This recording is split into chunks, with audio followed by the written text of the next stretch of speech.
Bonjour à tous, bienvenue à ce nouveau quartier libre qu'on a décidé aujourd'hui de consacrer à l'Algérie. Donc après une émission il y a quelques semaines sur le monde arabe en général avec Stéphane Lacroix, j'ai le plaisir d'accueillir aujourd'hui Akram Belkaïd, journaliste au Monde diplomatique et l'auteur d'un livre en 2019 sur l'Algérie, L'Algérie en 100 questions, un pays empêché, chez Talandier.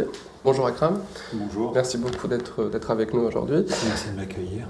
J'avais prévu aujourd'hui d'évoquer la question algérienne en 3 points, en 3 grands points on va dire. D'abord la nature du régime algérien, puisque c'est un régime qui est finalement assez peu connu, qui a tout fait justement pour se rendre le moins identifiable possible. Évoquer la révolution en cours, puisqu'on est toujours en pleine révolution, en plein processus révolutionnaire on va dire, qu'on appelle Hirak en Algérie. Et finir en évoquant la contre-révolution qui semble à certains égards fonctionner, puisque le régime est toujours en place, après bientôt un an de contestation. Alors, première question, premier point.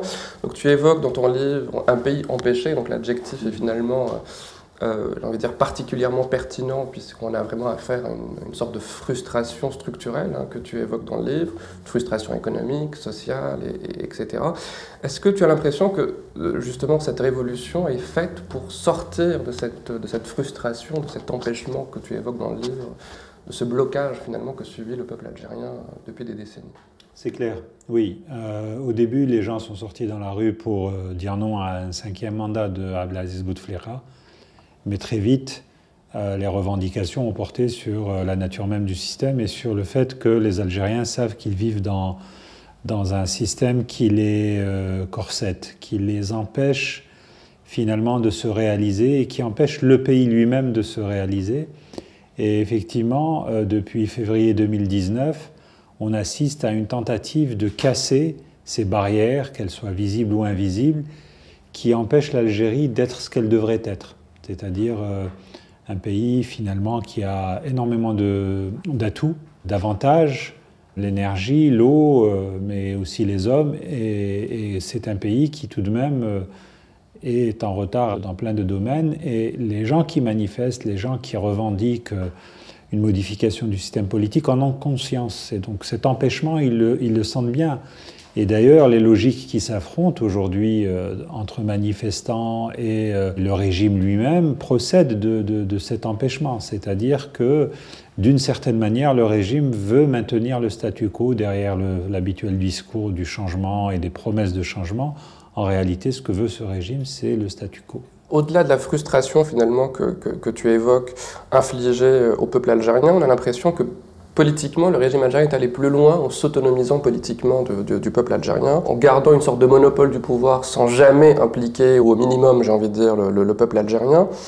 Et paradoxalement, c'est finalement le peuple algérien qui refait de la politique finalement à travers ce soulèvement populaire et le régime algérien qui est obligé de s'appuyer sur des diplomates ou sur des militaires, ce qui reflète déjà une incapacité à faire de la politique.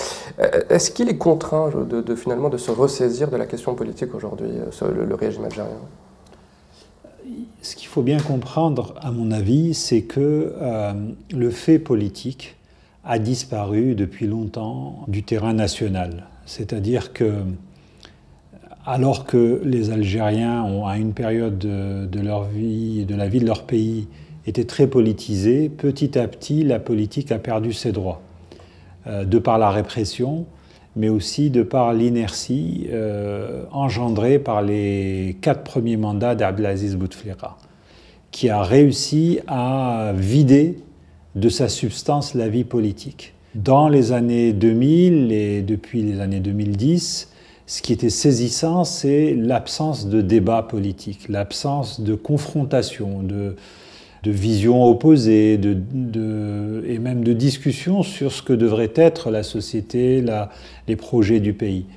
Et effectivement, le Hirak, le mouvement de contestation populaire, a ramené la question politique au centre du jeu, mais avec une vraie difficulté, c'est-à-dire l'absence d'acteurs politiques rompus à cet exercice.